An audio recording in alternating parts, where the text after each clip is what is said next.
time for prayer. And we would pray together. Now, why talk about Malcolm and not talk about Malcolm as a religious person? Unless you want to say that Malcolm had no religious conviction at all. That religion didn't play a part in shaping Malcolm's development. Don't do that. Don't rob him of his commitment to a God. But Malcolm had a real view of God. He didn't believe that you should sit around and pray to God and then sit on your backside and do nothing. No. He believed in no mystery God. He believed in what the Holy Quran teaches, that Allah will never change the condition of a people until they change it themselves. So he knew that prayer wouldn't get it alone. A man had to pray, but then he had to get up and work to make his own prayer reality.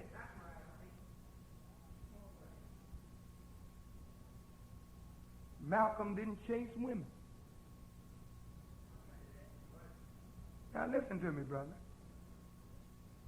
To the best of my knowledge,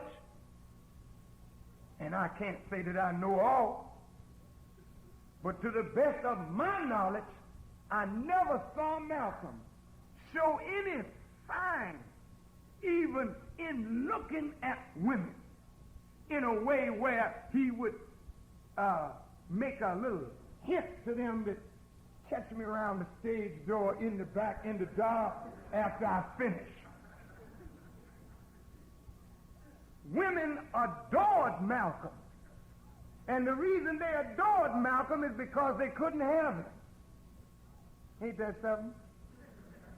Let's run that back. Play that back again. Now remember, this is my perspective.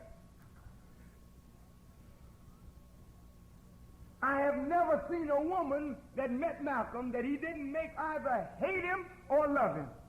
And most of them that said they hated him really loved him, because in him they met for the first time a man. And the problem of black women all over America is the need for a man. A real live man. Look, brother and sister, I watch our women in church. When Jesus' name is mentioned, you see the clamor arise from our women.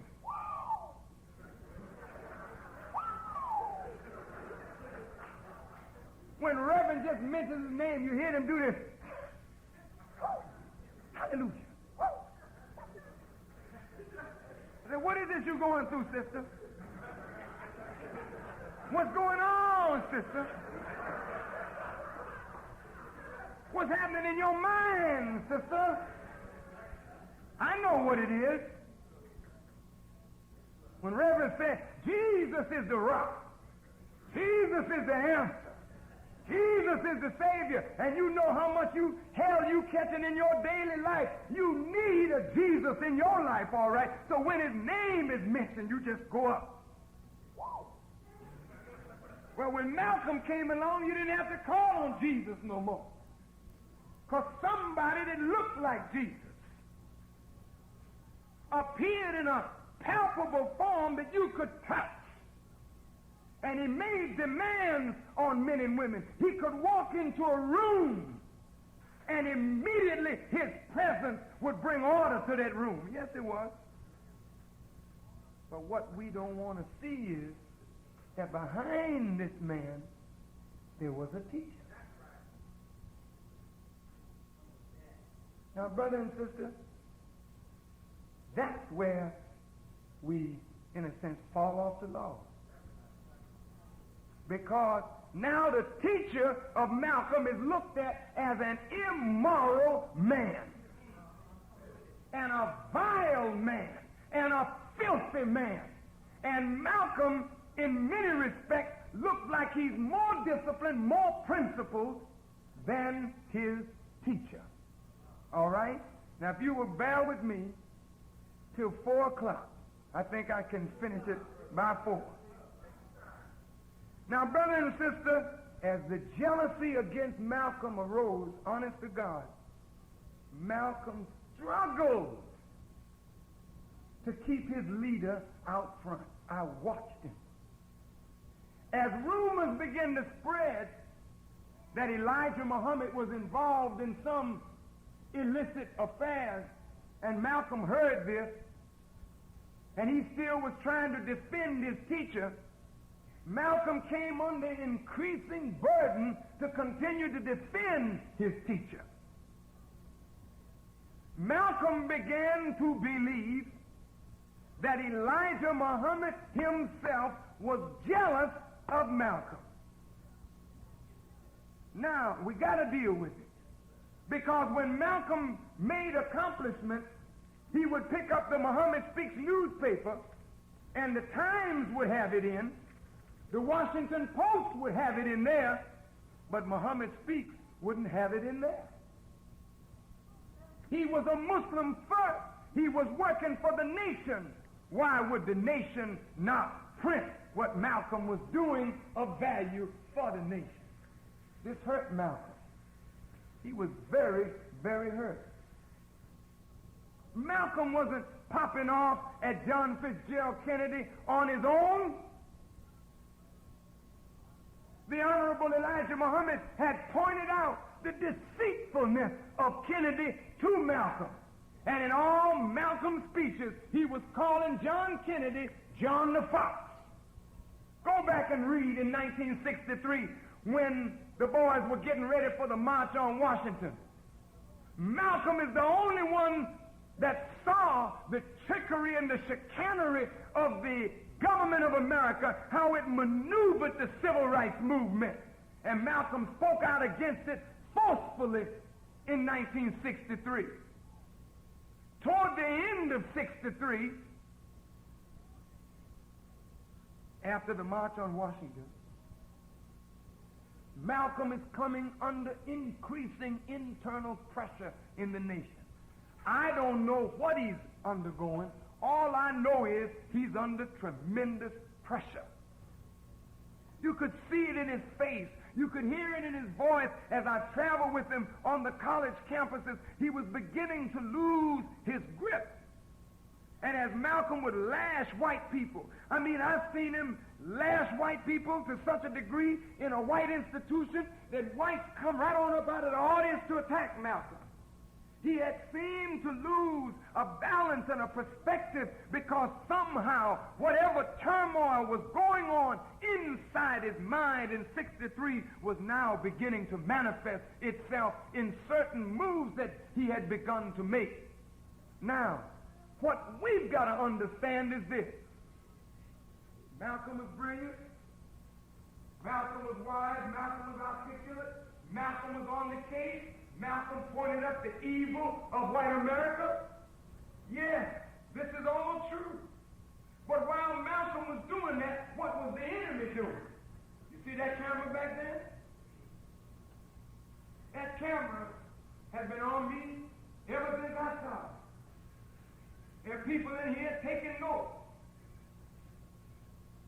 Not necessarily for a term paper. I don't know who the hell they're working for. But when Malcolm would appear, I would always be with him when he appeared on the East Coast. When he was at Harvard, there Malcolm was talking, but there were people in the audience always standing back, observed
him, not for you, damn it.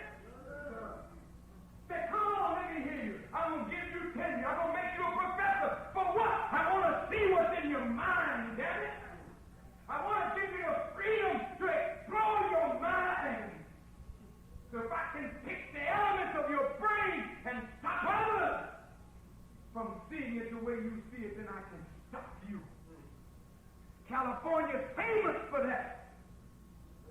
Bring these great black minds out here to Stanford. All of the socialists, the Marxist-Leninists, come on. Let me hear what you got on your mind. And as you talk your theories, they be taping you, listening to you, having your students report on you. Then they go back and say, well, what do you think about that, Joe? He said something that we got to deal with. The niggas are beginning to listen to him. You think you're dealing with a lightweight? If you underestimate your enemy, you're dead before you begin. Brother and sister, as they began to sift Malcolm, they saw that Malcolm believed in Honorable Elijah Muhammad, but like all of us, there was some area of doubt. And the area of doubt in Malcolm was that his teacher was jealous of him and that his teacher was an immoral man. Once those areas of doubt arose, and Malcolm made the statement that it was a case of the chickens coming home to roost, and the Honorable Elijah Muhammad punished him for making that statement, then Malcolm knew that he couldn't continue inside the nation, or believed he couldn't. The internal jealousies were tremendous, and feeling that the very leader that you gave your all completely to had betrayed you, he had to leave. So he made his exit. And when Malcolm made his exit, all of us inside the nation began attacking Malcolm. I was one of them. Malcolm was put into a position, and he responded as he would, because that's his nature. Now the FBI files can come out and say how they engineered it. But you don't want to read them damn files. How they engineered and maneuvered the climate. Say yes, there may be a case that we got the wrong Muslims for killing Malcolm. They admit, and they knew it in 1964, that they had the wrong, in 1966, pardon me, that they didn't have the ones that killed Malcolm. But what the hell did they care? They don't care right now. For most black brothers, they don't need no witness. All they need is an excuse. And they wanted to cement the case that Muslims killed Malcolm, so that those who love Malcolm and those who love Elijah Muhammad would clash with each other and eliminate each other. Then white folks would be able to go on free. They would have the two baddest men that they feared, Elijah and his prime student Malcolm, out of the way. So when the controversy was going back and forth, when Malcolm raised the question of Elijah Muhammad's morality, this inflamed every Muslim who was a follower of Mr. Muhammad. I mean, do you understand what it's like to believe in a man?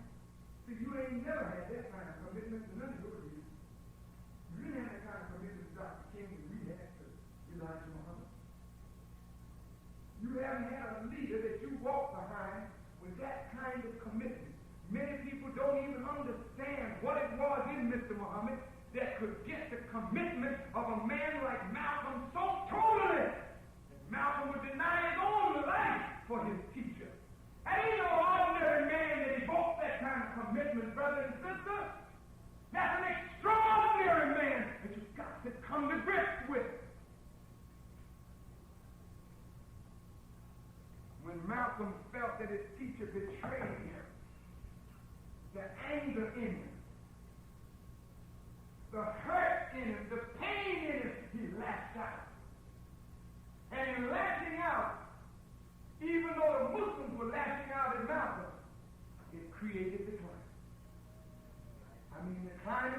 the incendiary climate was there. Now the dirty FBI and CIA, see, they hide their hands in the whole matter. Don't you know that the scripture says where there are 2 or 3 gathered together in my name, there I am also in the midst of you? That's for God and Jesus, and that's for the FBI too. You don't make no damn plans in secret that white folks don't know nothing about. Every damn thing you plan, you get on the phone. Hey, Joe, I got something in mind. Come on over. When you meet, he's meeting with you.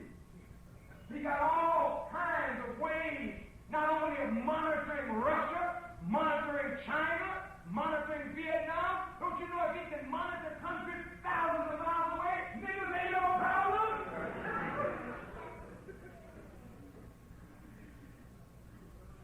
Is it an accident, brother, that Malcolm was searching people?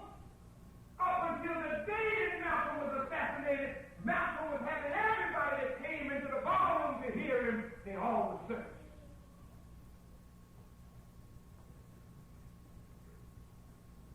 They knew there was a threat on Malcolm's life, but no uniformed policemen were present. Is that an accident? No policemen were in the ballroom? Come on. And dudes just walked in with shotguns under their clothes? No, it didn't happen like that, brothers and sisters. There's a hidden agent that exploited an incendiary condition. And even though I believe that certain Muslims were responsible for the assassination of Malcolm X, I do not believe it could have gone on without the complicity of the United States government in the way that they knew it and permitted it to happen. And let me tell you something. If you are a policeman and you suspect that a crime is about to be committed and you have foreknowledge of it, it is your duty as an officer of the law to stop the crime and punish the intended criminal for the intent to commit the crime. But if you hear that a crime is going to be committed and you aid that crime in being committed and then hide your dirty hands as though you did nothing, Malcolm is gone. And the last words that I spoke to Malcolm as I leave you, brothers and sisters, he said to me in his car on 2311 97th Street, and he said, I'm here from New York. He said, Brother Louis, my enemies are going to one day be yours. And he said, I wish it was you being an example for me rather than me being an example for you. When Malcolm left the nation, Malcolm needed time to get to himself, to think, to reflect. Because when your whole mind revolves around a man and the teaching of that man, and you lose confidence in that man, then his teaching lose value to you, then you don't need to be out talking because you're confused. You need to get back, withdraw, review the situation, gather yourself to emerge again. Malcolm didn't have no time to do that. And that's why every week in the last year of his life, he seemed to be changing his philosophy from week to week or from month to month. It was not that Malcolm was not a man that knew that change was necessary, but it was because he was still in the public while he was formulating new ideas and ways, and he should have been out of the public, getting himself together and in tune. Now, why are you talking like this, Brother Farrakhan?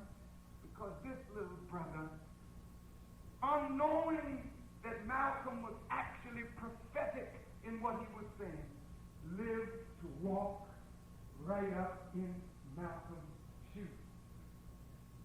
I also became national spokesman for the Honorable Elijah Muhammad. Frightening thing that as I became Mr. Muhammad's national spokesman, drew closer to the messenger, I became to him as Malcolm was to him a spokesman and an articulator was his idea. God knows he gave me a lucid tongue, but Elijah Muhammad fueled that tongue with knowledge. Malcolm groomed me, yes he did. But now there I was alone. My 9-year companion and friend gone, dead.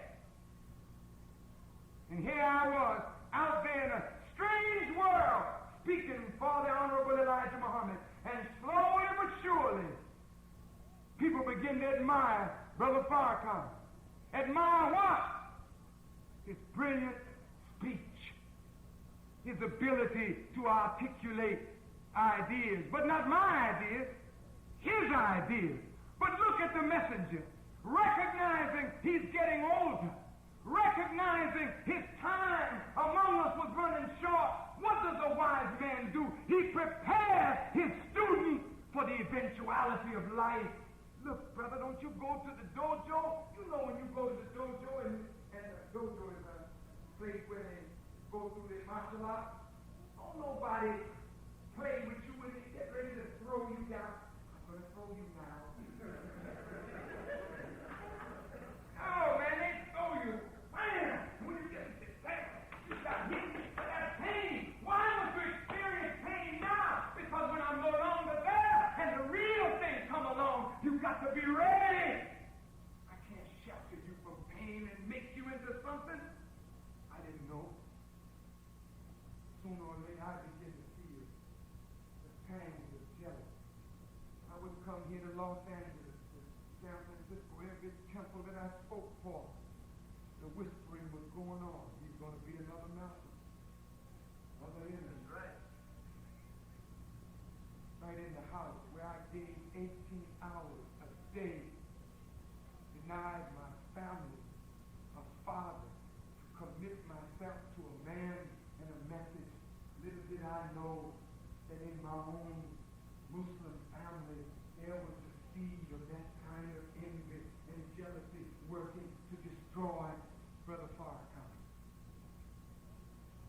I would come to the table of Honorable Elijah Muhammad,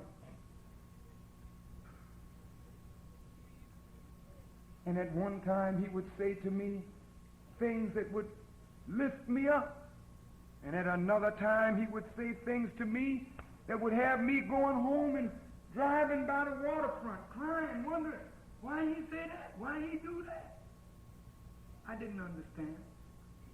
But I came to know something, brother and sister, because I too began to believe that Elijah Muhammad was jealous of me. Now listen, I'm confessing a thought. I'm confessing a thing that came up in my mind that I would beat out, because I didn't want to entertain those kind of thoughts about my leader and teacher, because once you begin to think that your leader is jealous of you, you can't serve him no more. You understand? Now look, brother and sister, when the Honorable Elijah Muhammad departs from us, his son comes into power. I know what the Honorable Elijah Muhammad has said to me. But in his departure, I feel totally lost. Wallace Muhammad says, I know the way.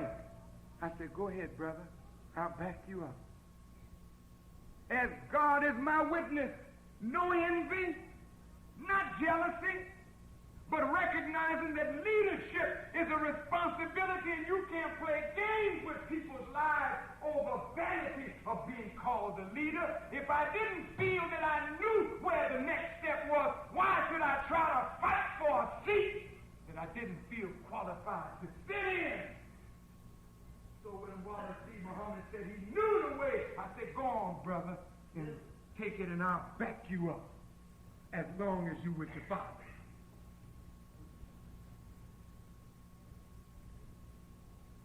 I'm trying to defend a policy that I just ain't comfortable with. And now I'm beginning to feel this thing that Malcolm felt.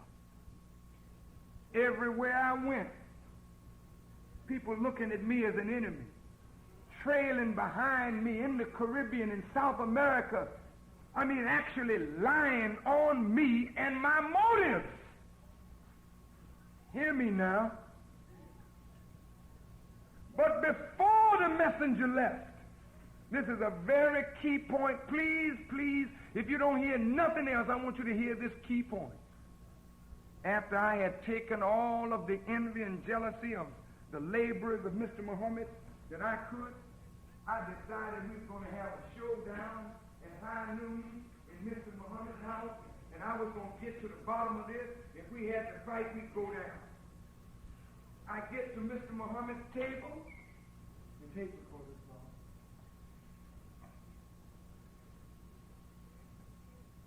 Can I wait for you?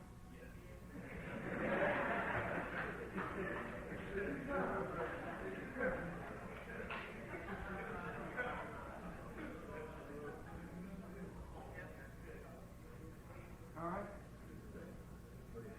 I got to Mr. Muhammad's table, and when I brought up this envy and this jealousy and was getting into the fight, the Honorable Elijah Muhammad hit the table with his hand and said, "Brother, seek refuge in Allah from the envier when he envies." And he got up and he walked out. And when he walked out of the room, he broke my finger. Because I was ready to fight. He wasn't there. He killed my fight. I couldn't understand.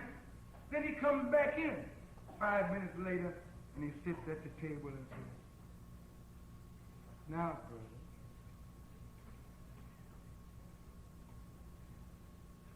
he said, when you're getting ready to use a piece of wood to hold up the corner of a building, you have to put stress on it. And if it cracks under the stress, you know that's not the piece of board you were looking for, and you throw it away, and you get another." He never said another word. I don't think I understood it until 9 months ago. This is the kind of man that Elijah Muhammad was and is. He drops things in your brain that have time capsules. 5 years down the road, 10 years down the road, it opens up a whole new avenue for you. The man was and is a master teacher. It was my thinking that he was jealous of me, listen to me good now, that made me stumble. And I slipped. And I fell. And when Wallace Muhammad, now I'm telling you what I'm beginning to understand about Malcolm's mind. When Wallace Muhammad began attacking his father, this meant that if his father wasn't any good, all the body of knowledge that he taught us, we had nothing in it to look to, so this rendered us confused, immobile, unable to function. Until we got a grip on something that we could hold on to, we were finished. And that's what happened to Malcolm. Malcolm needed to withdraw and get a grip on his mind. He didn't have that chance. And the messenger kept warning me. He says, "Brother, remember Malcolm. And don't go the way of Malcolm, brother.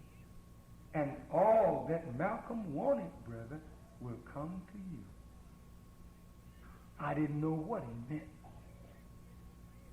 Now, 4 years after Mr. Muhammad's departure, I understand it by the grace of God. And I shall explain. Why did all this jealousy, why was it directed to Malcolm? Why did Elijah Muhammad seem to direct it to Malcolm? You know why, brothers and sisters? Because if Elijah Muhammad knew that his time among us was limited, somebody had to be prepared to carry on his work.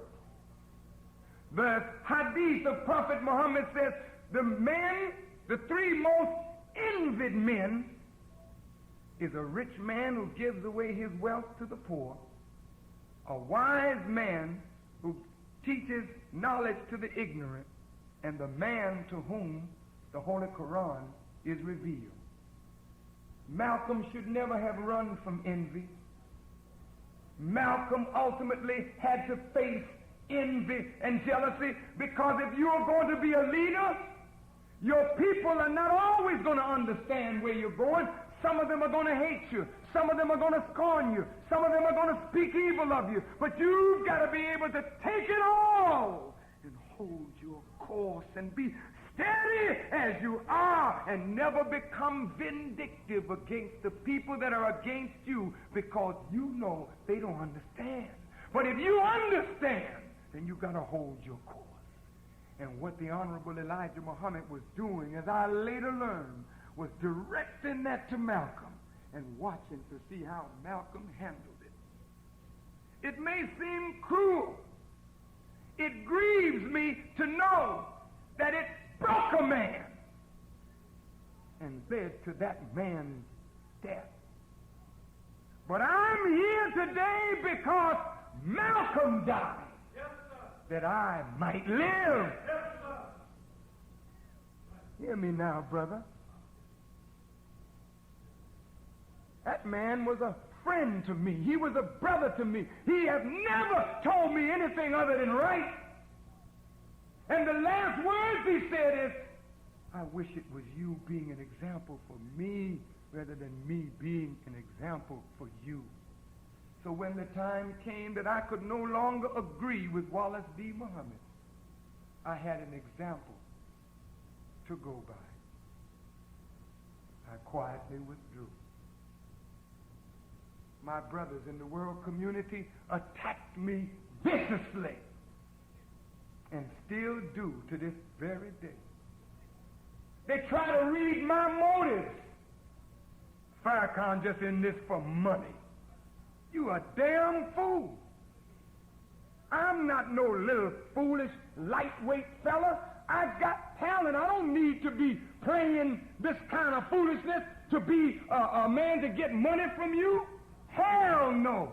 All that a man have will he give for his life. I don't need to be out here saying these kind of things angering the United States government, the Arabs, you and everybody else, for a damn dollar that I may not live to spend.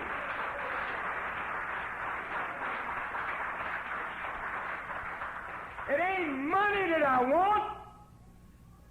I want to see the unity of the black man. And I recognize Elijah Muhammad was no wicked man. Yes, Muhammad did have wives, not little teenage secretaries. That's slander, and that was unworthy of Malcolm. That kind of use of words was unworthy of Malcolm. You can't go in no African society and condemn an African leader because he's got more than one wife. They laugh at you, brother. Why did Elijah Muhammad have more than one wife? Because ultimately and eventually, when the liberation struggle comes down, the ranks of the black male is going to be decimated, leaving a lot of women around here with no men. And a man had to show us how to take more than one wife and be honorable to them all. Elijah, listen good, damn it. I want to defend a righteous man. Elijah Muhammad wasn't no man running around here because he was after some damn woman. With all the birth control pills and abortion clinics, what the hell would he look like fathering 13 children? The man got more sense than that. You don't find President Kennedy's babies popping up everywhere. You don't find Eisenhower's crap everywhere. Those men may have had carnal desires, but they never produce children, did they? Elijah Muhammad could have said to a sister, there's an abortion clinic around the corner if you're pregnant. Have the babies. Put them in homes. Take care of them. Educate the children. Well, why didn't he let it be known? That's his domestic life. And at a certain point in your development, you would grow to be able to handle his domestic life without looking upon him as a low-down, filthy, immoral man. How could he be low-down and filthy and at the same time inspire righteous conduct in us, in Malcolm, and all of those of us who believed in him? He wasn't no low-down man. God damn it, and I defy the whole world. I'll stand against the whole damn world for that man and what that man taught and what that man was and what that man is. He wasn't jealous of Malcolm. When a man knows himself, he don't have to be jealous and envious of his student, but he wanted to make Malcolm that object, that real leader. Because you can't be no leader of black people and not have your own people hate you. Go ahead, Sister Abu Bakari. She's the head of the Republic of New Africa. What, beloved sister? Your own people. That's where the trouble's coming from. Beloved Maulana Surrender.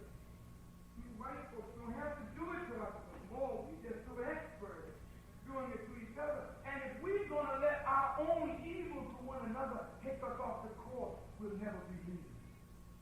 Now, I have suffered that kind of thing. And I'm still suffering, but you don't read in the press. Farrakhan attacks Wallace D. Muhammad. I refuse to let the press interview me. Who taught you that, Brother Farrakhan? Malcolm did. Why won't you come out and attack the Muslims since they're attacking you? Because Malcolm said he was an example for me. And I know Whitey's sitting behind the door waiting for me to create the climate. It's already there. All I got to do is start playing into it. And then brother will kill brother for what? It ain't worth it. So when white folks say, Brother Farrakhan, we'd like to interview you for People magazine, I say, go see other people. New York Times called me twice. We want to feature you in a story. Oh, hell. I know there was a time when I would give one of my teeth in the front to get a featured story in the New York Times. I told the cat from the Times, excuse the expression, I said, I will not be taking any interviews for 2 or 3 years. You may come back and see me then. Chicago Tribune said, Mr. Farrakhan, we just talked to Wallace, and they say over there that you're in this for money. What do you say? I say that they can say what they please. Thank you. When Imam Wallace D. Muhammad printed in the Bilalian News an appeal to Farrakhan, one of the Bilalian News reporters came to me and said, what is your answer to the Imam's appeal? I said, I have his telephone number, and whenever I get ready to answer him, I will call him directly. I will not speak to him through you or through any other medium. They're trying to make the problem between me and W.D. Muhammad. It's not a problem between me and W.D. Muhammad. The problem is between W.D. Muhammad and his father. I choose to follow his father. I believe in the correctness of his father's position. And I hope to prove to all that the Islam that his father taught is broad enough to include all that Malcolm envisioned. Yes, it is. It's broad enough to embrace nationalism, and yet not narrow enough to exclude the universality of its truth.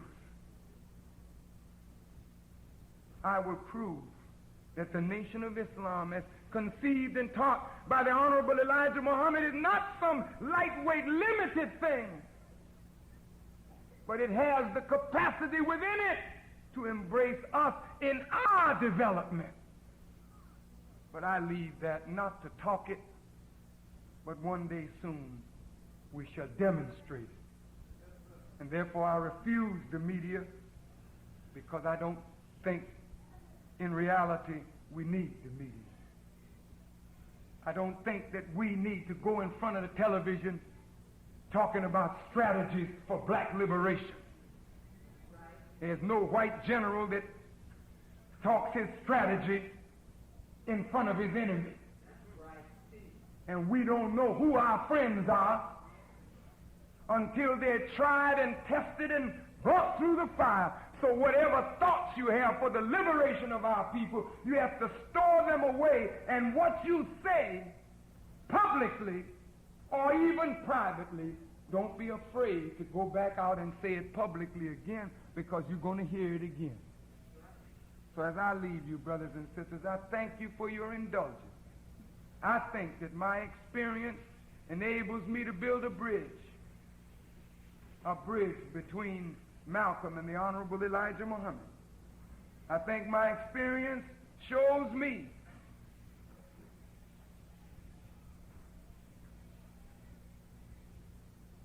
that we have got to be able to get around the stumbling blocks of our personalities and search for truths that will live longer than our persons or our personalities.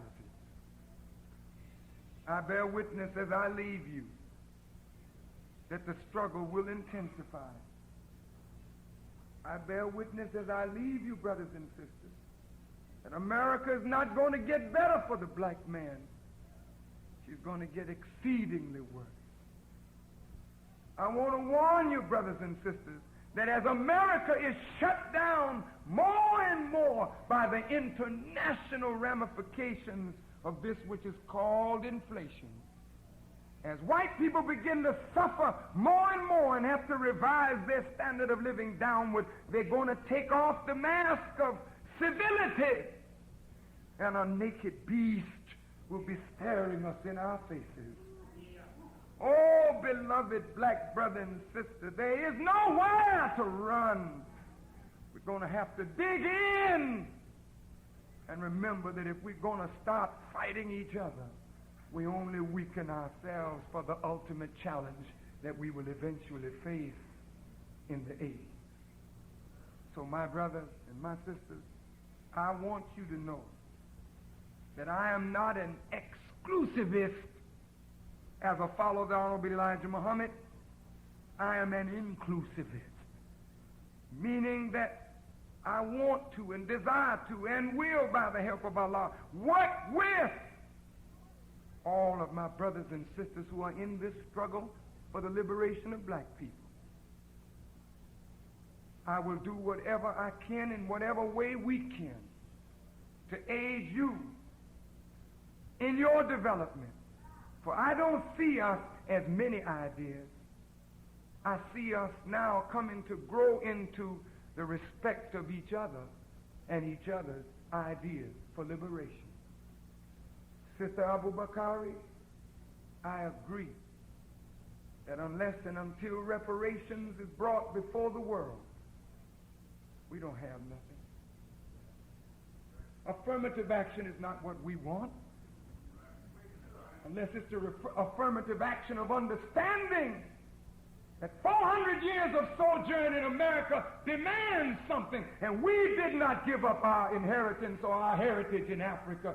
We owe, something is owed to us from both sides of this coin, and we intend to collect on both sides.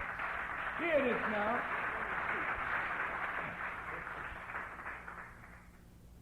I want my nationalist brothers to understand this. We must be nationalists. We've got to think in terms of a nation and all that goes for a nation. We have to understand that until and unless we have land that is our own, we cannot build any sound sovereign nation. We've got to have some of it. You say, well, how are you going to get it? The how, we will discuss. The why, we can say, we need land. And we're going to have it. Or everybody will be deprived of the right to live on their land.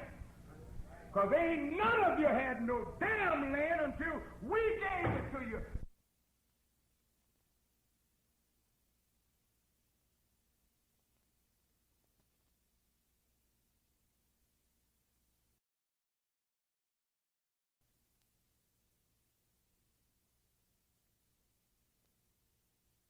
Thy God giveth you, and we gave you yours. You did not give it to yourself. And we sent you into that which you call Asia. And we chose the best part for ourselves ever since it was made. That which you call Africa. And that chosen piece of real estate called the Middle East. We know when you got there and the circumstances under which you got there, and we know how long you got to remain there too. Because that land, nobody's going to claim but the righteous. And you're not going to claim the Holy Land if you're not going to live according to God's laws. And I'm here to tell you there'll be a change of powers in the Middle East. You're not going to hold on to those sacred houses of Allah in unrighteousness. The Saudi government is unworthy to maintain power over the holy shrines. And all got to pay today. Ain't nobody getting away. You won't hold on to Jerusalem either. You won't hold on in Africa. And you better try to hold on to the little piece that we gave you that is yours. So I thank you for listening. And I pray, Allah, that you understand. You just keep your eyes open. And you're going to see things happen in America and speed up the cadence. You see those floods in Mississippi? And in Alabama? And in Louisiana? And up in Illinois? You haven't seen nothing yet. You out here in California? You keep looking. This is a wicked hellhole, this California. Wicked hellhole, boy. If Sodom and Gomorrah couldn't make it, I don't know how in the hell you think you can.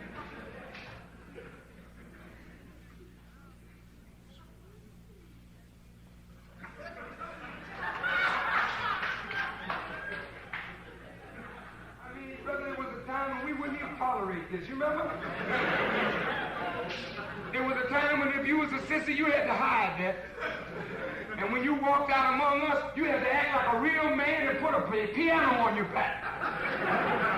But today, faggots come on out the closet. Poor sisters trying to be men. Don't you know we got to straighten our thing up? So as I leave, you don't talk no liberation for black people with no cocaine sniffing.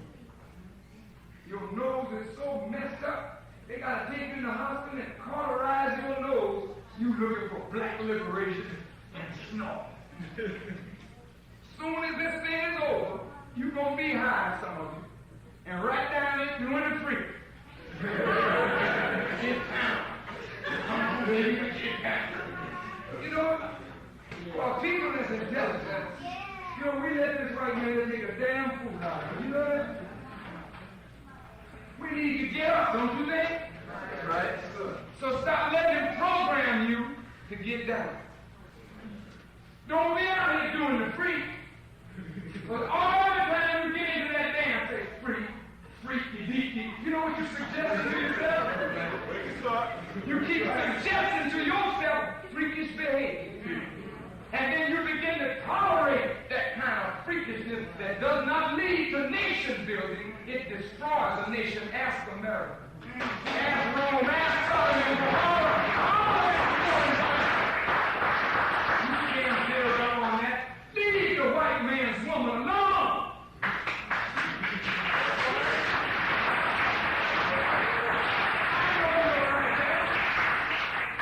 I know you don't like that because you're a humanist.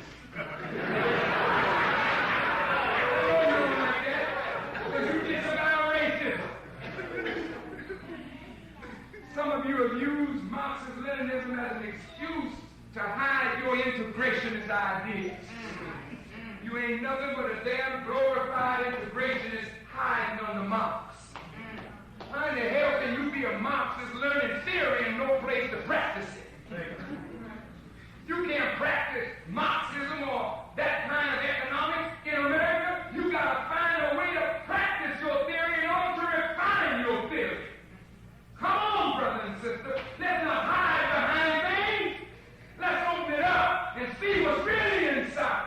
Let's put that white woman down. Put her down. Tell her, look, baby, I understand why you're coming here. I understand. But you go on back, because you look so nice with your white collar. I mean, you just look natural together. That's where you belong. Give me my black nappy head woman.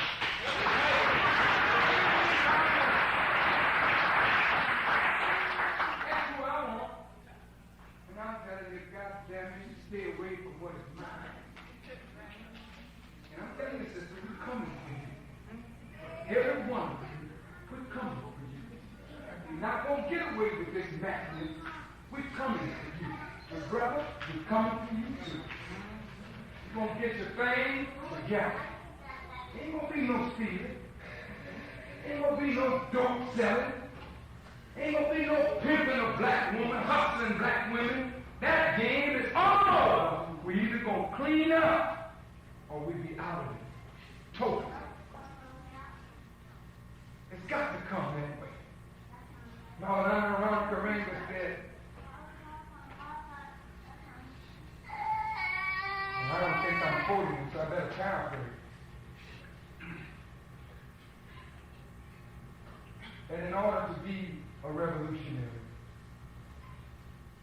and to be really free, you have to be willing to die for what you believe in. Right. But you also have to be willing to take life.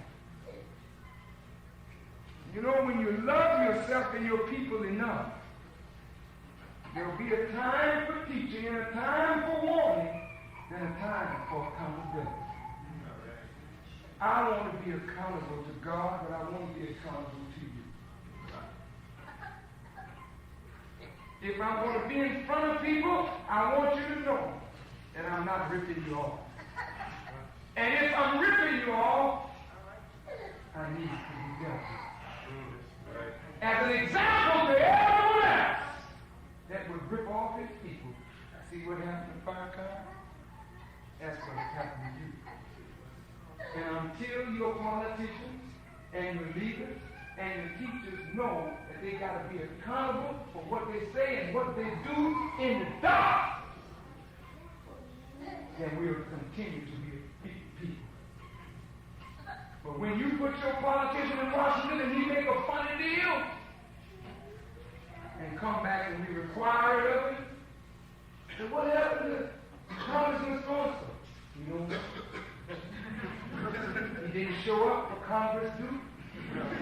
Where is he? We don't know. Then the next one that gets voted in, whatever you want me to say in Washington, will be your representative elect. You've got to be accountable to you. And you've got to be accountable for your actions. You believe it? That's right. You believe it? What do you think? You think Ayatollah Khomeini is wrong? No, sir. You think the Ayatollah is wrong? If a dude is stealing and whatnot and he cut off his hand, you think that's wrong? No, sir.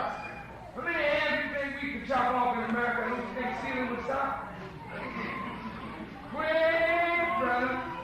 All you had to see is a dude walk down the street like that a couple of times, and then be yours. Where's the lock, your door? Well, that's what that law that's in the East, and a law similar to that is in African society. And there'll be a law similar to that right here in good old black America. That's right. And don't you know, when white America sees that we are not playing with ourselves, everybody will walk among us with more respect. Right. You hear me? When we pull ourselves together, white people will automatically straighten up. When they come in your midst, they won't play around with your woman. Won't be no pinching and winking and going on.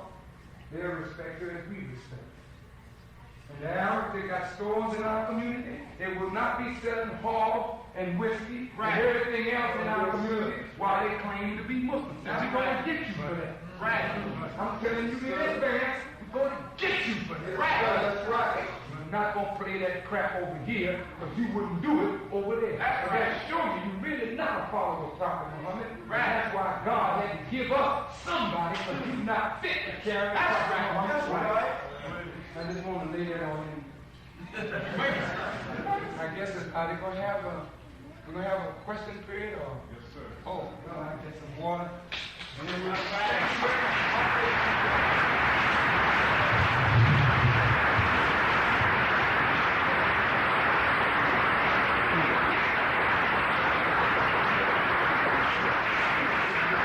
I'm going to take about 3 questions. We'll take 3 questions, brothers and sisters, if there is any, or are any. Are there any questions? 3? Are there any questions? Dr. Karenga, you have a question? I'm glad to see you, beloved brother. Ask one of our brilliant theoreticians. Right there, brothers and sisters. And I say that because Brother Farrakhan admires him. And I hope that in the future that we will learn to respect those that are among us that work for us while they are among us. Huh? I see Dr. Karenga's work all over America. All over America. Everywhere I go in the nationalist community, I see his work. And I have to respect and honor that work and honor the man that produced that work. This development, we're not going to be about cutting each other's throat. That day is all over. We're going to be about helping each other to get where all of us want to go. I see two questions, brother and brother. I saw brother's hand first, all right? Yes, brother.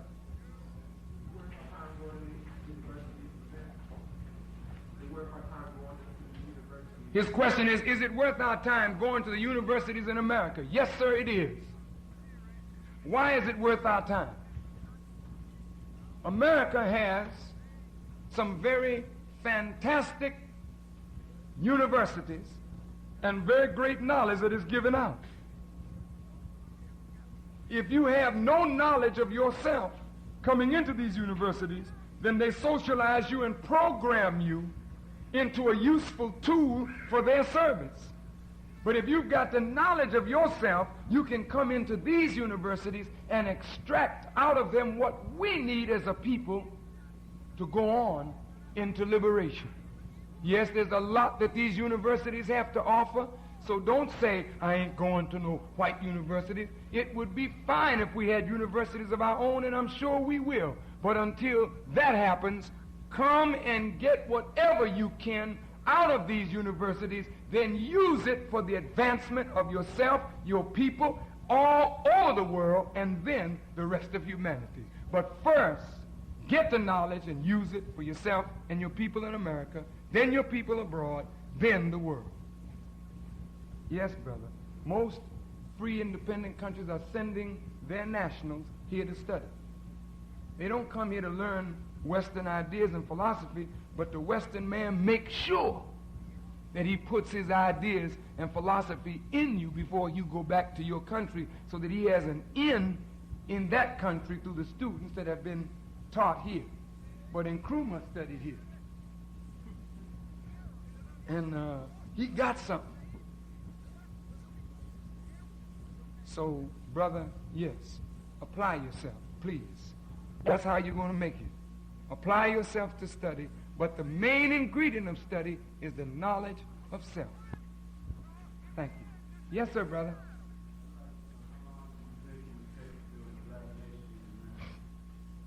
Oh, brother. Well, it's been a very long time just to get us to recognize the little that we do recognize about our need for a nation. I imagine that it will be quicker to build a nation the more we see that we can rely less on white America. Listen to me carefully. As the riches of America diminishes, our desire to rely on ourselves will increase. And the more our desire for self-reliance increases, the faster will be our pace in building a nation.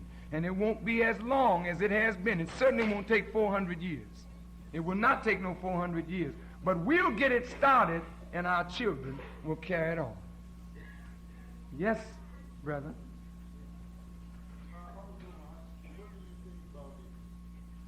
Impact of roots, the next, the first thing, then the second one. What impact do you think it had on the minds of black people in this country? And to what extent has it affected their thinking as far as being an African people? Thank you.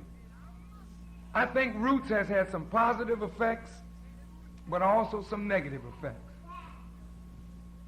Television as a medium is geared more for entertainment than actual history. And I think we can agree that the television docudramas of King and Roots went very much away from the book Roots and went very much away from the actual life of Dr. King. They have to make real life entertainment. So in this, there's always an entertainment value, and then there's always the subtle seeds of the script writers and those producers who have another motive other than what Alex Haley had in mind. Now, Alex Haley was not in complete control of how Roots came out, and he will admit this. When Alex Haley wrote for Reader's Digest, he interviewed Mr. Muhammad and he interviewed Malcolm. Malcolm was the first one that told Alex Haley that some of our forebears who came to the United States or were brought to the United States were Muslims. When Alex did his research, he sent word to me. I got a letter from him saying that what Malcolm had told him he had found to be true. But the way Roots depicted the village, it was a false picture. But I saw my children watch Roots, and I saw the pain in their face as they saw what black people went under, and Roots was very light in what it portrayed. And I mean, my youngster, 5 years old, 6 years old, he looked at that thing and the tears rolled down his cheek. He said, "Daddy, were we treated like that?" I said, "Oh, son, much worse than that." I mean, it impacted in that way, all right? But then if you watch Roots 1, later on it got to the scene where the boy was angry and the white girl was talking to him. Then the seed dropped. Very fertile seed. Well, if you're against white people, you're against me. And she laid it on the little boy, and he smiled, and they embraced. Those kind of things sink deep into our people. It had positive and negative effects. Roots 2, brother, by that time you could see the degeneration of things. Because not only did Roots 2 have less impact than Roots 1 in a positive sense. But coming right up to the Malcolm scene, the way they portrayed Malcolm and the way they laid on that scene of Malcolm's assassination and the way they portrayed Muslims, they had another thought in mind. I'm looking at it from that kind of personal viewpoint. And then to have Alex Haley do a commercial for the United States Army. That show you, brother. Things are pretty rough. And even when they display our roots, they control the content. But if you contrast that with Holocaust and the Jewish telling of their story, they made sure that when you left that movie or that televiewing, you had a compassionate heart for Jewish suffering. That was not the case with Ruth. It polarized both people. I mean, black folks the next day were hot as hell at that first showing of Ruth. But the last showing, I didn't feel that kind of spirit. It was like, well, we in now. We in now. I think that we have to ultimately move, brothers and sisters, to write our own histories, as we have great black historians that are doing it. Cheikh Anta Diop, Dr. Chancellor Williams, Dr. Ben Dokerman. Our own historians must be honored, revered, and cherished by us. And then we must develop the type of television expertise to put together documentaries that tell our story the way our story needs to be told.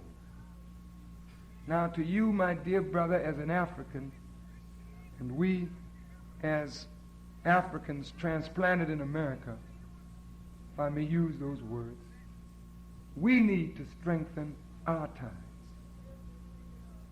And we need to do everything in our power to break up the poison that is being spread between us and our African brothers. Every campus that I've gone on to where they have African students and the BSU or the Black Student Union, they have no rapport. It is worse now than it ever was in the 60s and even in the 50s. We need each other. And we have got to see the full dimensions of our struggle. That Africa is important to our struggle. But as Maulana Ron Karenga said, and I agree, that until we free ourselves here first, we can't be qualified to help our brothers in Africa or anywhere else. That is true. But do you realize what we have among ourselves? We've got the technical expertise in every field of endeavor to lift our people all over the world if we brought our knowledge home and used it for self. That's why this thing here, brothers, this is not a joke. Moses grew up in Pharaoh's house, and he learned all the arts and sciences and techniques of Pharaoh, then he used it for the liberation of his people. We grew up in Pharaoh's house. And we have learned all of Pharaoh's stuff, both evil and good.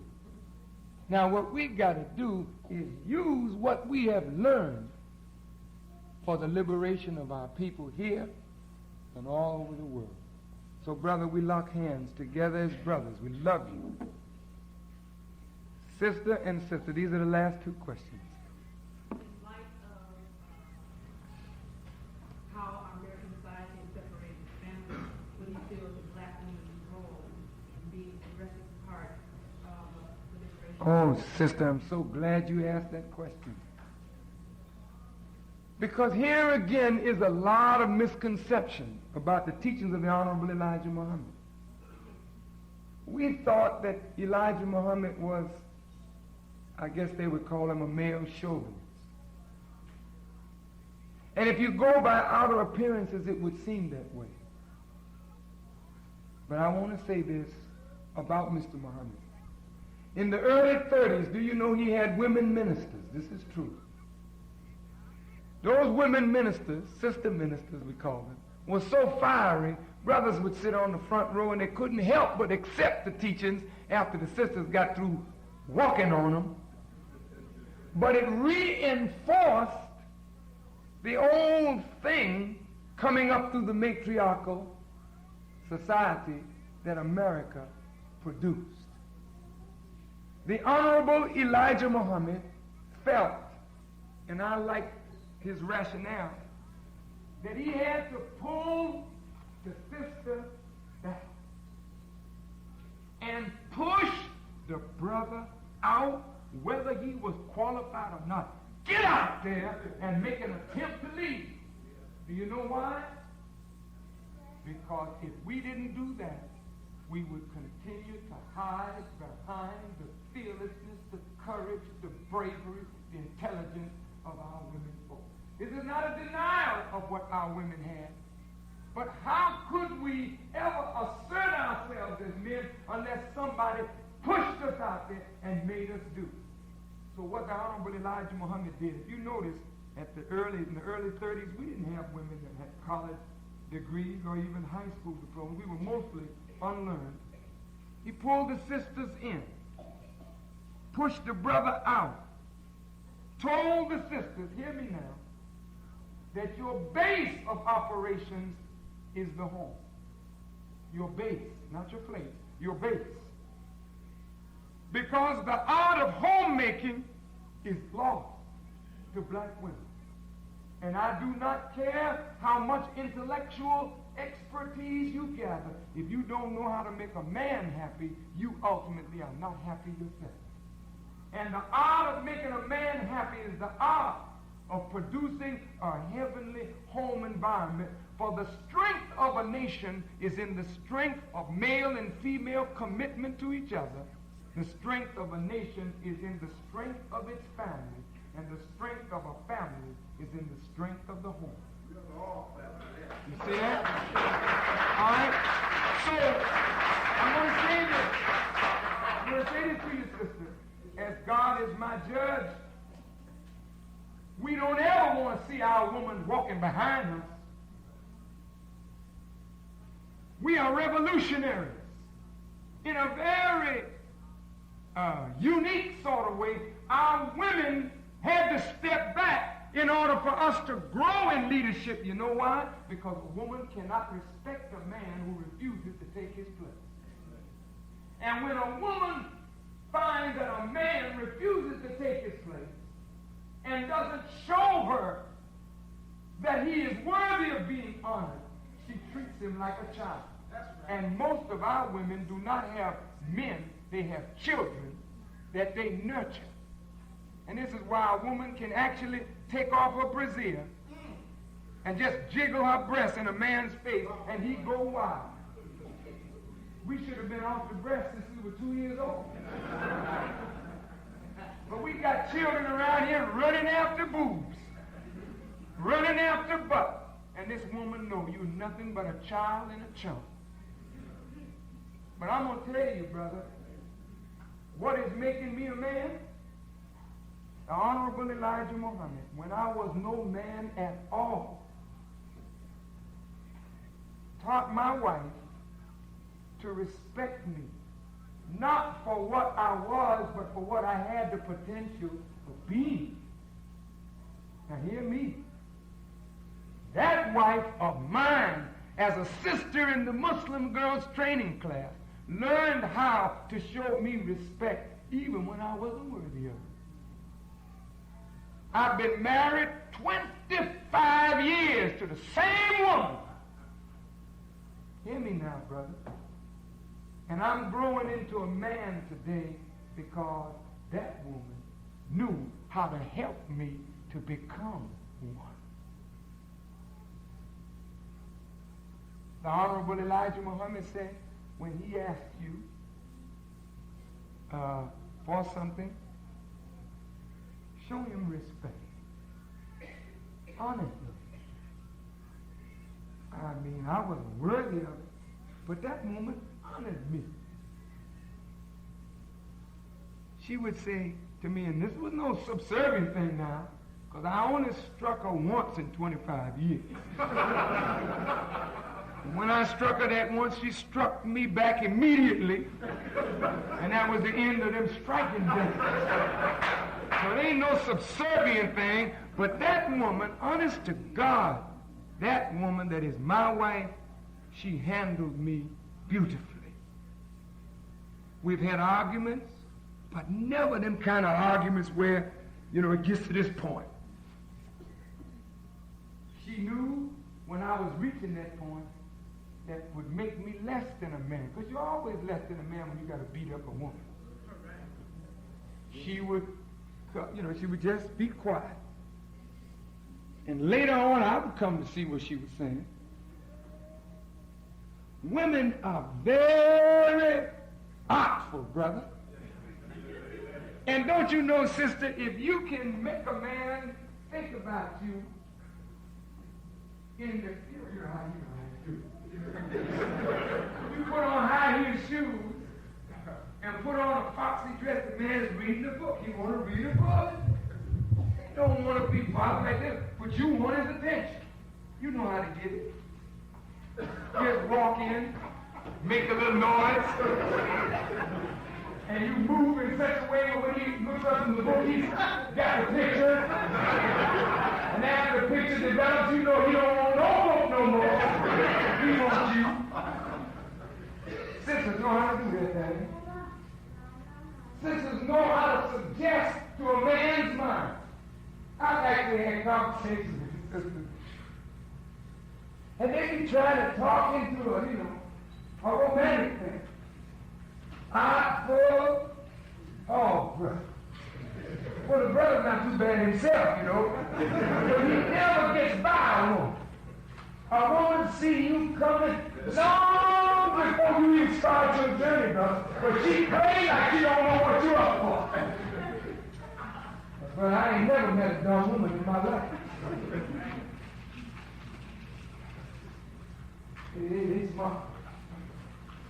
Well, sister, if you can do that artfully to suggest into a man's mind those kind of things, don't you know if you learn how to suggest other things to his mind, you can build him up that way.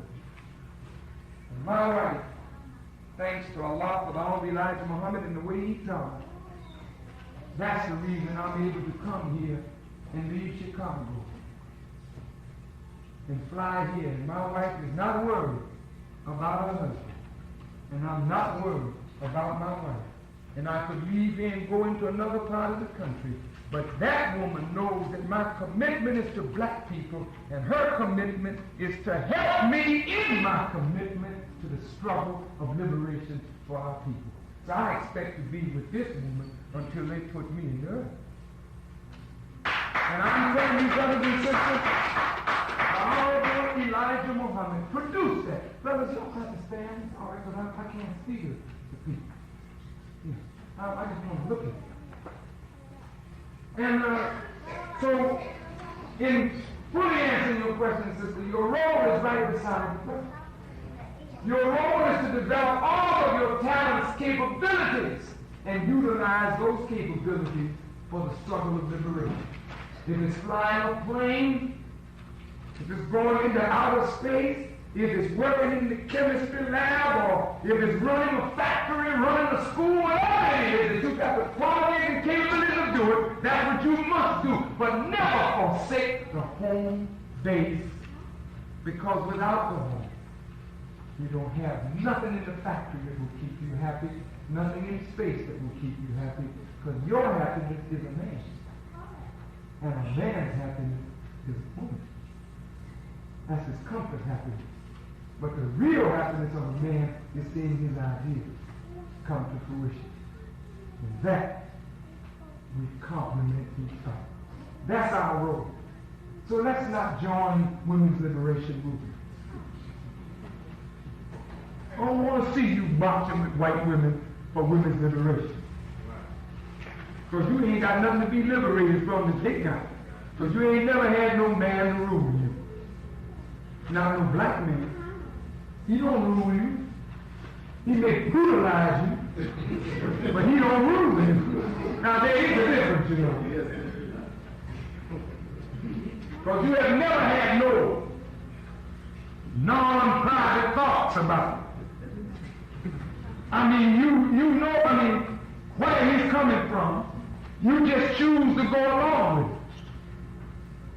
But you see him, so you don't need that. What you need is for this man to grow up and see you not as an instrument of pleasure. That all he wants you for is the bed, and after that's over, he's finished with you.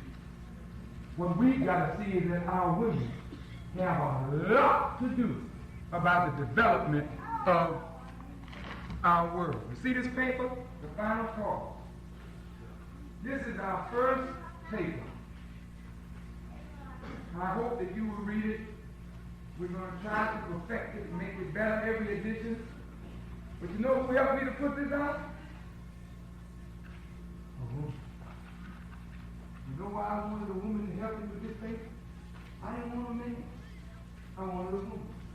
I had something in the back of my mind. I had an idea for the paper. But like a man has a sperm, he gives it to a woman. Does she give him back a sperm?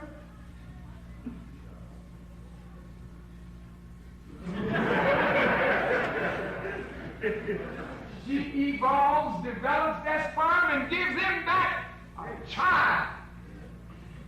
Don't you know there's an aesthetic quality in a woman that represents the beauty of the divine creator? Men seem like they're satisfied in a bungalow. You get a room or a house, whatever it is, turn it over to her and say, go ahead, baby, beautify it. She'll take a common thing and she'll beautify it, amplify it, and when you see it, you won't hardly recognize it. She'll take the germ of what you got and she'll bring you back something that's life. She can take your ideas. And when she gets finished with your idea, she'll have life and beauty in that idea. That's why when you leave a woman out of things, you leave one of the most important ingredients in forming the thing out of it. That's why all male-dominated society is sick, because it don't reflect the creative property. See this paper? When you touch it, it feels good. I knew what I was doing now. I hate God things, you know what I mean? What would I look like snuggled up with a man? Big old hard dude. I don't know how in the hell you brothers can do that thing. Anyway, you explain that in court later.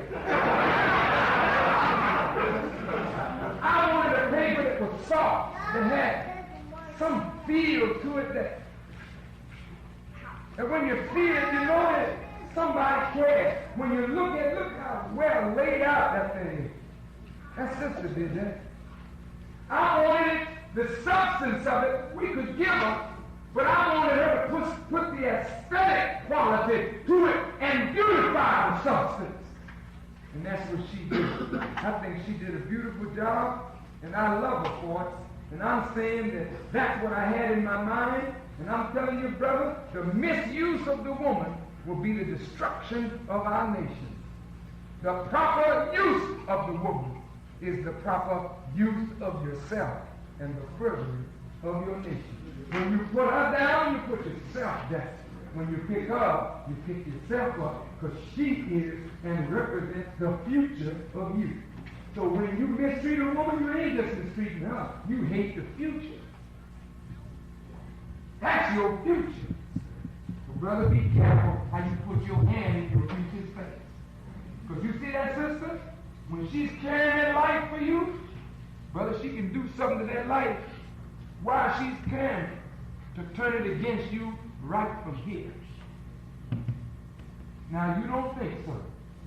But, brother, scientists are beginning to prove that a sister, if she smokes, that smoke will affect the lifespan of a child. If she drinks, her alcohol will kill the lifespan of that child and interfere with that child's brain and motor functions because you're bathing the child in alcohol and you're drunk carrying a new life. Well, if you can do that physically, you can also do that mentally by the things you think while you're carrying and forming new life. And the way she thinks, brother, is largely the way we treat her. I mean, we got a lot to learn about life and how to handle life properly. Okay? Thank you for listening.